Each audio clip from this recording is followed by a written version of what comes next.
As a light rushes through space, an alien flies at an incredible speed and eventually crashes on New Mexico.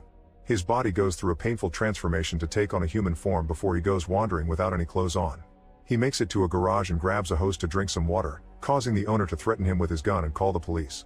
When the cops arrive, they have to remove the hose from the alien's mouth and are shocked by how much he had inside. The alien uses some random English words to respond and the cops take it as an insult, so they tase him down. Later at the police station, the alien answers questions with his mission number and saying he comes from space, so the cop thinks he's crazy. When she picks up a call, his alien hearing allows him to hear the other side and repeat it all. He also sees the name Faraday on the officer's patch and takes it as his own. The cop notices he has no fingerprints and wants to know who can pick him up, so he answers Justin Falls. Meanwhile, Justin is getting ready for work at a toxic waste disposal facility. She used to be a scientist, but now she needs the money to take care of her daughter Molly and her sick father Josiah, to the point she has to buy medicine from a dealer. One morning, she gets a call from the police station and she rushes there, but she doesn't recognize Faraday. Suddenly he starts quoting her scientific paper, then he changes his voice to quote a man telling him to find Justin because she was the closest one to the truth. Justin ends up vouching for him, so the cop releases him, and Faraday steals a phone on his way out. The officer then notices the handcuffs are bent. Moments later, Faraday finds a pawn shop, so he starts throwing up a bunch of gold rings that he quickly sells. He also buys some electronics that he puts together to create a new device. Afterward, he uses this device while walking down the road, and when he sees some dark clouds, he remembers his home planet and some huge machines. At that moment, two robbers find him and start beating him up. Luckily, Justin passes by and stops to help, shooting her gun in the air to make the robbers back off. However, a gust of wind distracts her and the robbers jump on her.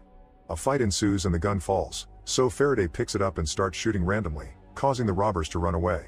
After giving Justin the gun, Faraday picks up his device, worried because it's now broken and he needs to receive a message.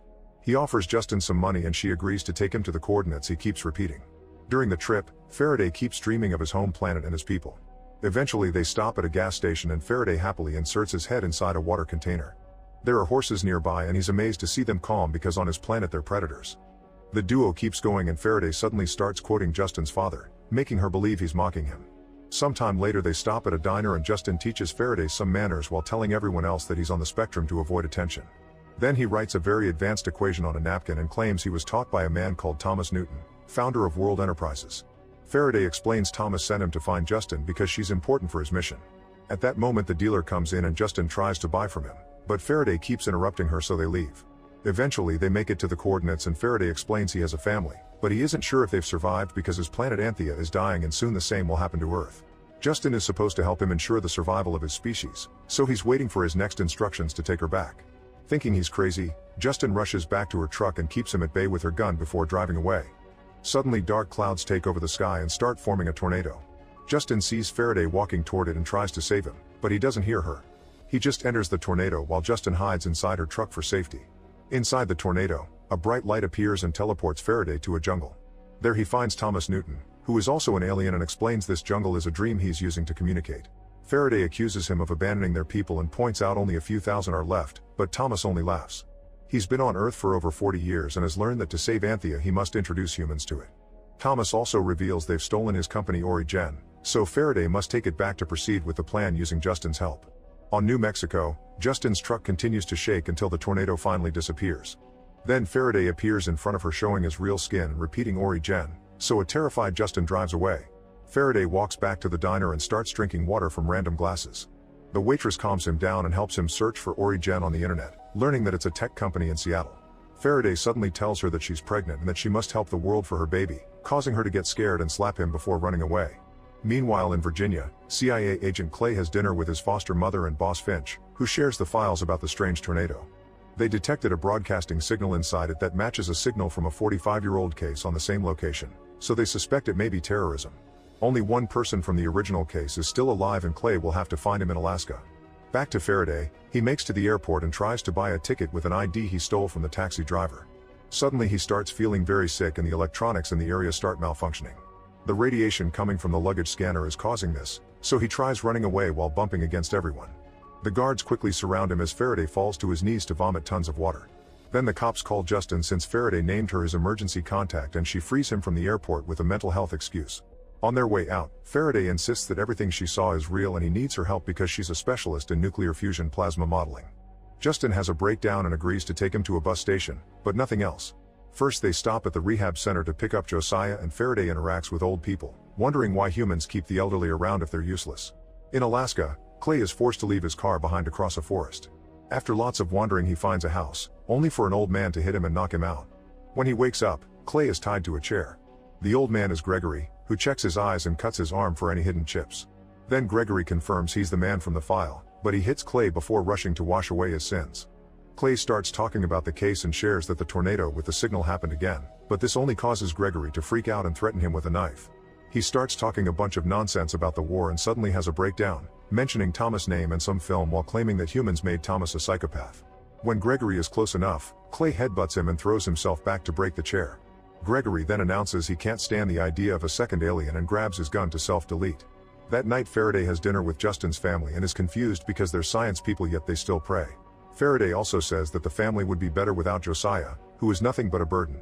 An annoyed Justin asks her neighbor to take care of Molly so she can take Faraday to the bus station.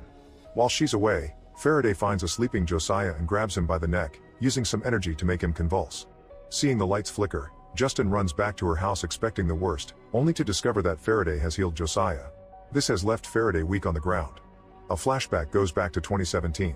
The higher-ups at Origen found Thomas' mysterious 10th patent in Hatch's personal computer disguised as a food bill. Hatch swore he didn't steal anything and that he was only trying to save the company that his dad took from Thomas, but he was still fired by his own sister Edie. In the present, Justin and Josiah rush to take Faraday to the bathroom for water and are surprised by how little he weighs. After drinking, Faraday starts convulsing and expelling a weird black substance, which floats up and disappears into the ventilation. The next morning Justin is amazed to see Josiah doing better and he convinces her to take Faraday to Seattle. Before they leave, he gives Faraday his old suit. During the trip Faraday explains they need to get into Origen's vault and find Thomas' 10th project to build it. Justin wonders how they're supposed to build anything with no resources, so Faraday makes her stop the truck. He approaches a broken oil derrick and takes a look inside, then he extracts a glowing device from himself and inserts it into the machine. This causes the derrick to immediately start working. This technology was designed by Thomas based on cold fusion and has no radiation or decay, but sadly Faraday has to take it back since it's what brought him here and he needs it to go back. It has limited power, so they need the 10th design for its power to be limitless. That design will power his planet and bring water back. It's also what Justin almost discovered a few years ago before the scientific community looked down on her work. In the evening, Justin and Faraday stay in a motel. Faraday enjoys the pool while telling Justin about the awful conditions of his planet, predicting the same will happen to Earth by 2030. Justin agrees to help but asks him to leave the blueprints on Earth so humanity can fix things too. In Alaska, Clay searches the house and finds an old projector plus a film hidden in the furniture. He watches it and notices a young Gregory in 1984. They're recording something called Project Icarus, in which they're hurting a young Thomas to get the 10th design out of him. They left Thomas blind and removed his face trying to find his alien's parts. Afterward Clay sets the house on fire and leaves with the film. When he returns to the USA, he tells Finch everything and convinces her to give him resources to go search for Thomas, who has been missing for years. Then he meets with Lisa, who intercepted the last signal. After they throw passive-aggressive comments at each other, he convinces her to join his team and asks her to start searching for Thomas. Later in Seattle, Hatch is found by Justin and Faraday. They show him the equation on the napkin and explain Thomas sent them to find him, but Hatch doesn't believe them and drives away. However, when Thomas compares the napkin to some documents at home, he confirms it's the real deal and goes looking for the duo. They tell him the truth about Thomas and Hatch passes out from the shock. When he wakes up, he freaks out because cold fusion would cause the energy industry to collapse and destroy the economy. Faraday calms him down and reminds him humans know how to adapt.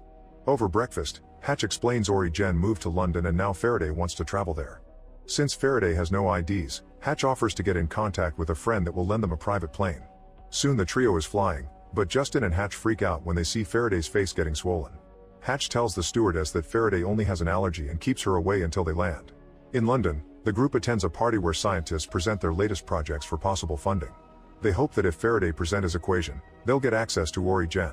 Hatch approaches Edie and tries to convince her to give Faraday a chance, but she won't unless her brother admits he stole from the company. When it's time for the presentations, Faraday interrupts another scientist to correct his mistakes. Everyone judges him until he announces he's brought cold fusion. The room falls silent while Faraday takes out his device and powers up the entire city. Later Justin finds herself sitting at the piano with her husband when he suddenly starts bleeding and losing his teeth. Then he starts vomiting and Justin freaks out, only to wake from this nightmare. When she checks the news, she discovers Faraday has gone viral. Soon lots of gifts start arriving to the hotel room from every tech company in the world. However, Faraday is angry because nobody remembers Thomas and his inventions, which allowed humanity to have internet. Meanwhile, Clive argues with her mother Edie until she agrees to call Hatch, wanting their company to get Faraday's deal. Back to Clay, he and Lisa watch the viral videos people have been taking of Faraday whenever they see him on the street. Lisa has also found the video of him vomiting in the airport and made the tech team check the power surge in London, confirming technology of that kind doesn't exist on Earth. Lastly, she discovered that Thomas used to have a companion called Mary. Clay immediately visits the rehab center she works at and pretends he needs help for his mother to meet Sister Mary. After she gets his help with the cow giving birth, Mary admits she can tell Clay is lying, so he finally mentions Thomas. Taking this as a sign, Mary hugs Clay, but sadly she doesn't know where Thomas is. Then she proceeds to cover her skin with honey to attract the bees.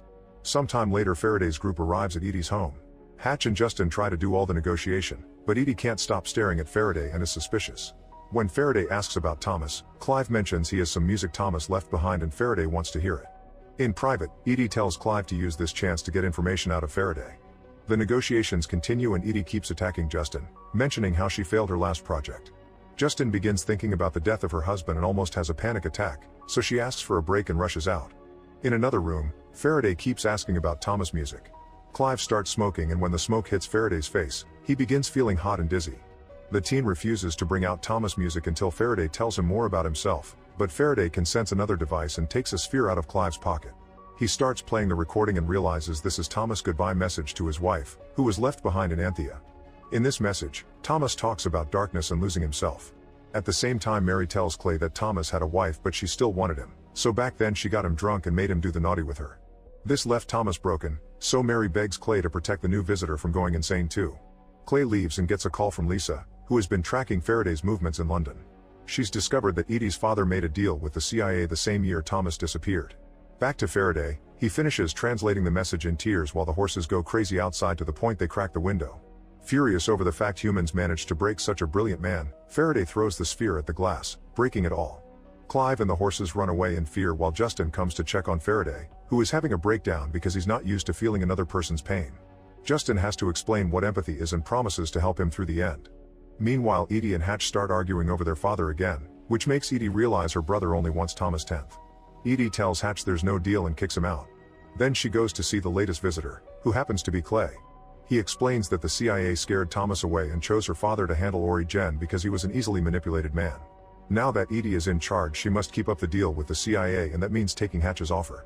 Afterward, the negotiation continues with Clay, who pretends to be a consultant.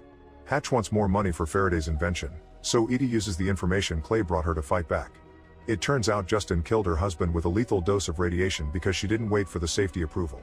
She did achieve fusion, but the whole experiment was sealed because of this incident.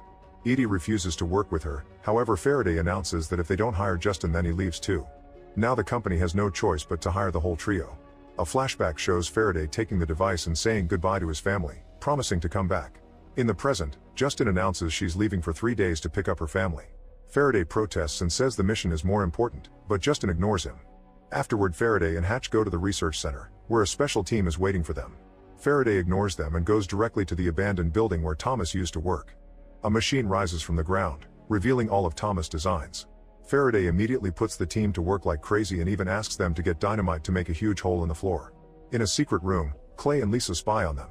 Soon the workers get annoyed with Faraday because he wants them to be so productive that he even controls their bathroom breaks and expects them to sleep in the lab. Thankfully, Hatch cuts in and convinces Faraday that humans need to rest to function. Soon the first outer shield is built, and when Faraday turns on its lights, its electromagnetic fields immediately block all of Lisa's spy equipment. After the team leaves for the day, Faraday admits to Hatch that there are things in Thomas' design that he doesn't understand, and he's worried they may not finish building this in time. Later, while Faraday is sampling water, he's approached by Watt, who used to work with Thomas. She explains nobody ever truly understood Thomas' ideas, but if someone will be able to do it, it's Faraday. Eventually, Justin gets her family settled down in London. Josiah takes Molly for a walk and suddenly senses something that causes him to push the girl out of the way. To Molly's shock, 2 cars crash where she was about to step on. Meanwhile, Hatch is doing an interview online and notices static taking over the screen sometimes. Hatch runs to see Edie and accuses her of bugging his office, so Clay cuts in and finally admits he's CIA. He's told Edie that Thomas and Faraday are aliens, and he theorizes that they've come to destroy humanity. The CIA's deal with the company is to let them work until they have enough evidence to arrest them. Clay also forbids Hatch from telling anyone about this, including Justin. At home, Faraday sees Molly playing with her toys without following the instructions and says she's going to fail. Molly gets upset and a furious Justin kicks Faraday out. Then Josiah reveals he's brought Justin's old research and convinces her to use it. As he wanders around, Faraday keeps thinking about the day he left his planet. Eventually he finds Watt, who admits that Thomas told her he was an alien and guesses Faraday is one too. She takes him to a bar for a drink and shares all the things Thomas taught her. Years ago, Anthea and Earth collided in space and each planet absorbed a part of the other. This is why Earth's core is too big and why half of the Anthea population evolved into a new race by unleashing their inner humanity. Thomas understood this, so if Faraday wants to understand his design, he must become more human too. Afterward, Faraday takes Watt to the lab and gets scared when black smoke suddenly bursts through the door, but it's just visions caused by the alcohol. Watt wants Faraday to learn human emotions and tries destroying the shell, causing Faraday to push her away. She's glad to see him angry and keeps taunting him as she slaps him, so Faraday throws her against a machine. Watt just laughs and keeps breaking things, which allows Lisa to regain access to the cameras. Faraday starts losing it and throws Watt on the ground, ready to beat her up. However, he sees his own reflection and realizes she isn't real. He's been drunk all along. The memory of leaving his planet returns and he realizes that what he saw out there matches the equation. By putting the transparent boards together, Faraday finally understands Thomas' diagram. The next morning, Faraday goes to see Justin to drop the big news. In return, Justin reveals her research may be the fuel they need for the machine. Then Faraday apologizes to Molly and learns that sometimes it's fine to start building things without a goal in mind. A few weeks later, Faraday returns to the lab and records a message for his wife explaining the wonders of human emotion. He's been conducting many experiments to learn to think like them, and he's amazed by the fact they can have choices because on his planet people are stuck on the role they're born into without the chance of having preferences. Faraday is amazed by many things, from the little rituals humans have like dinner and praying to the 1,000 types of coffee. He loves feeling humans' joy and wishes he could share that with his own family, even if the price is also feeling things like fear, shame, and grief. Faraday is also worried about Josiah, who sometimes walks away in a dazed state before improvising something like dancing in the living room. Justin continues working with the team to finish her old research, keeping their mood up whenever they feel their goal is impossible. Meanwhile, Finch comes to London to explain that the higher-ups want Clay out because there's been no results, but Clay convinces her Faraday is almost done and he gets one more week. Afterward, he meets with Lisa, who has discovered the tornado was artificially created and its signal came from Southeast Asia. She's also found the flight attendant from Faraday's private flight. After Clay leaves, Lisa makes a call to announce there's a problem. In the meantime, Edie visits Hatch and explains she wants to sell Origen to an oil magnate named Thorne because he's the only one with the power to protect them from the CIA. Later, while Josiah is taking Molly to school, he suddenly enters a music shop and starts playing the guitar even though he doesn't know how. When a string breaks, he passes out. At the hospital, the doctors tells Justin that Josiah had a small stroke but he's fine. He's in fact so healthy that the doctors would like to study him, but Justin refuses and takes him away. At the lab, Faraday is frustrated because they still can't finish the machine and throws things to the ground in a tantrum. At that moment, Justin arrives and kicks the team out before demanding an explanation. Faraday confesses that he shared his DNA with Josiah and it's now rewriting his genetic code, but he doesn't know what the final result will be. Hatch hears their argument and announces he knows a doctor they can trust. Then he goes to see his ex Teddy and apologizes for disappearing for years before sharing Josiah's file. Teddy is shocked by a sickness disappearing and agrees to help. At the park, Clay approaches the flight attendant and shows her his badge, threatening her with horrible things until she talks. She explains that Faraday asked if the cabin was pressurized and the effect it had on his skin. Clay uses this information to narrow the search for Thomas. At home, Josiah feels Faraday's frustration and goes for a walk, finding a wasp nest under a bridge and almost causing a traffic accident. Justin is immediately called, and when she returns home, she finds Josiah writing complex equations on the wall while mumbling to himself. Teddy comes to check on him and confirms Josiah has a perfectly healthy body, so his issues are mental. Soon Faraday also comes and tries to take the pages Josiah wrote, causing him to get violent. Justin kicks him out, blaming him for changing her father. Later, Faraday reads The Little Prince and realizes it's all been a problem of perspective. He and Josiah have been reacting to the machine in different ways. He runs back to the house and explains that Josiah translated Justin's equation into sound frequencies like bees use and wrote a song with it. They had thought that they needed a supercomputer to understand Thomas' work, but it turns out that supercomputer is jazz. Josiah is taken to the lab and given a piano, which he plays to make the machine work. Faraday joins him when it looks like they're about to lose the right frequency, and by fixing the tempo, the machine finally powers up. Soon all the buildings in the area are glowing too.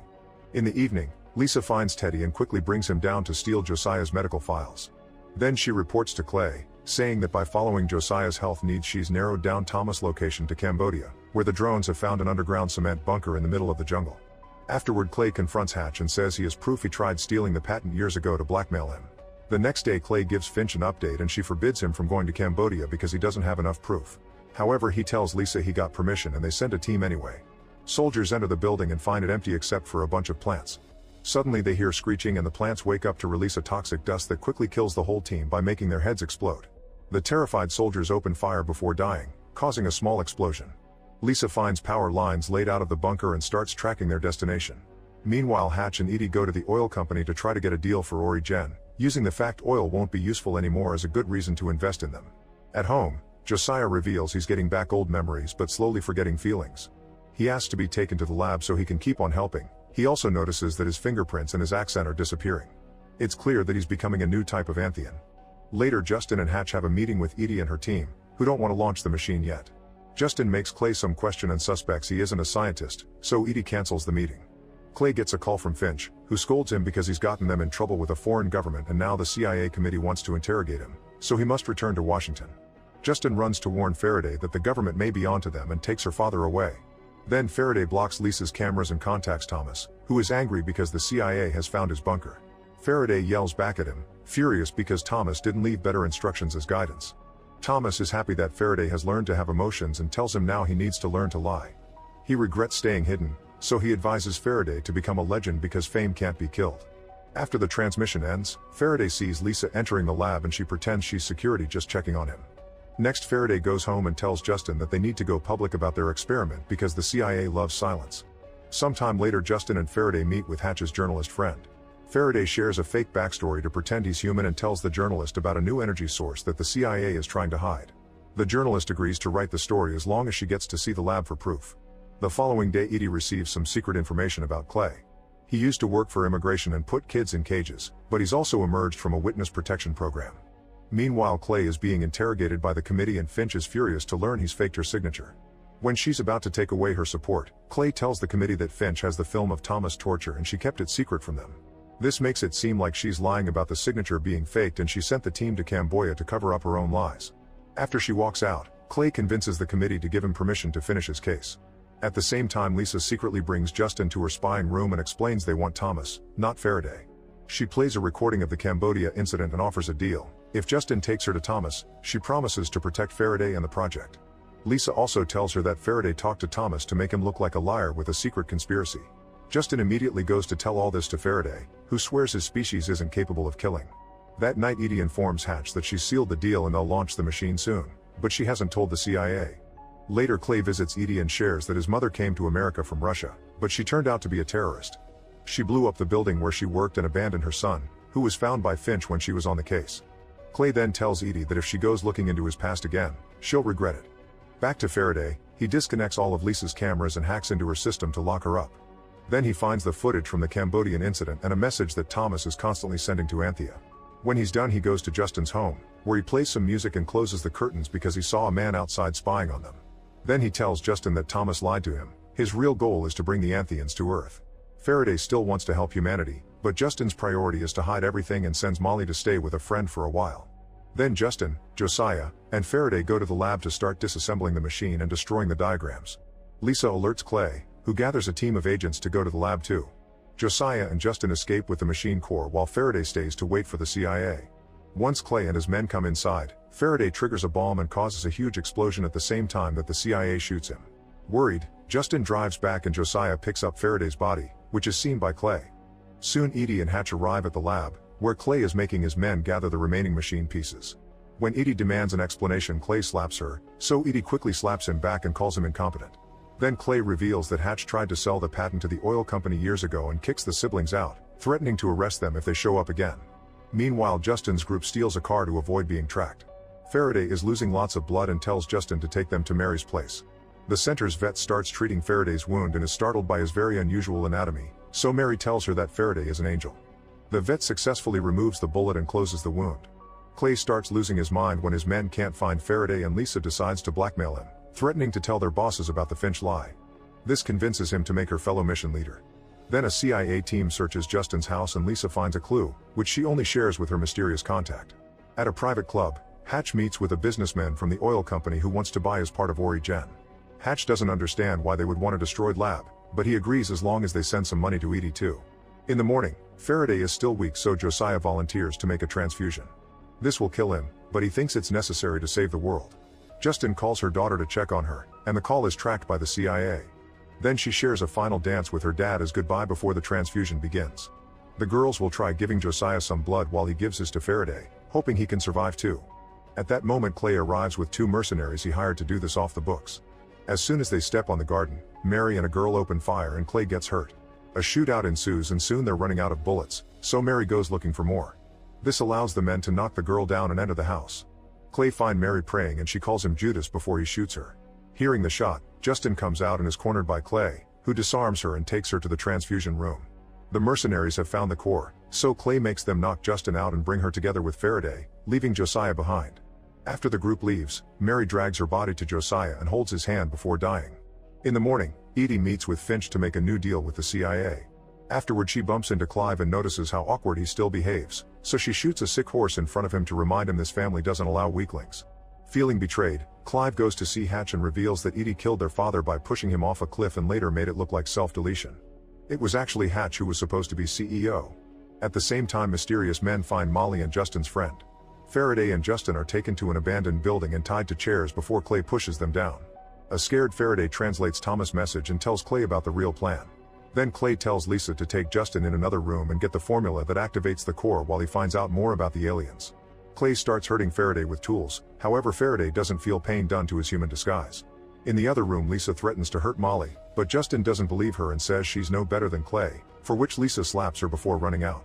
Next the mercenaries try waterboarding, but Faraday loves to drink it all with his 4 stomachs. Lisa reminds Clay of the airport incident and they bring an X-ray machine, which causes Faraday a lot of pain. He starts puking and screaming, which is heard by Justin.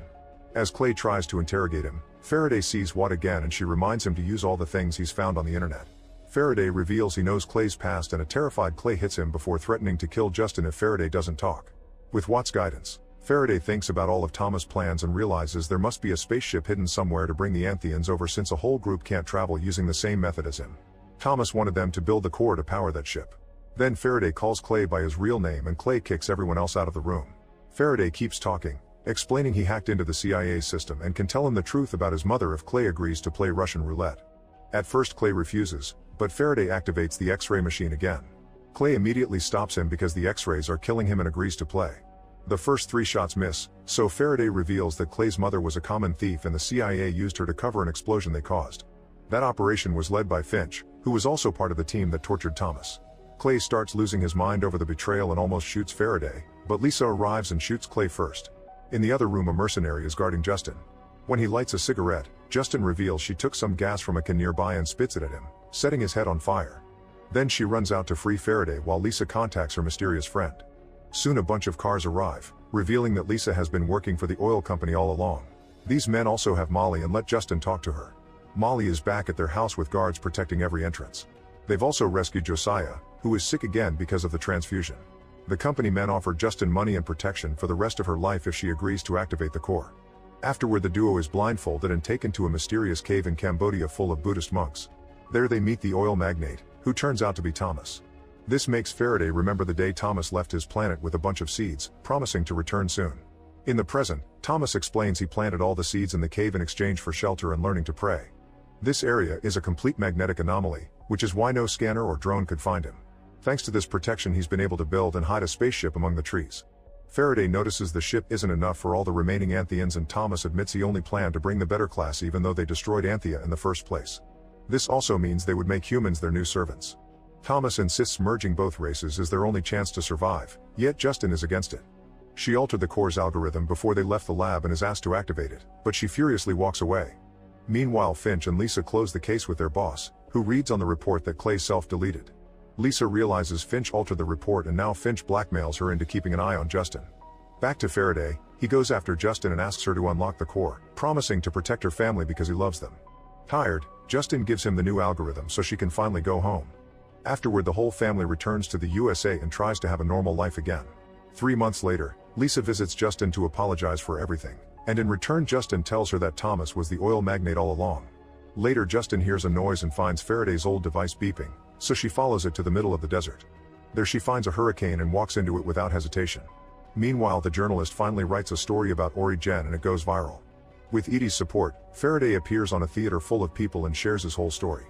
At that moment a bunch of CIA agents enter the theater and Faraday tells the public that the government is hiding all this from them. Before he can be shot, He opens a box with the cold fusion device and he powers up the entire city. Moments later, the agents take Faraday to the CIA office, where he discovers they've also arrested his friends. However, Faraday is still calm as he reveals that Thomas gave him control of Ori-Gen and he plans to pass the company to Hatch and Justin. He wants the CIA to release the three of them and give the Anthians permission to come to Earth. If they don't, then in 12 hours a software he already programmed will distribute the cold fusion formula to the whole world for free, destroying the economy. Finch tries to turn the others against Faraday, but Justin uses the chance to ask for Lisa instead of Finch if the CIA wants to keep up negotiations. Finch is furious, but her bosses make the change anyway. A few hours later Faraday visits Thomas, who laughs when he hears that Faraday will bring every single Anthian yet doesn't plan to slave the humans. Thomas thinks this will destroy Earth faster, but also admits he's proud of Faraday. Then he lets the CIA arrest him since it was part of the deal. Afterward Faraday shares a goodbye kiss with Justin before finally leaving on the spaceship to rescue his people. Make sure to subscribe and turn on notifications so you can watch more videos like this. Thanks for watching.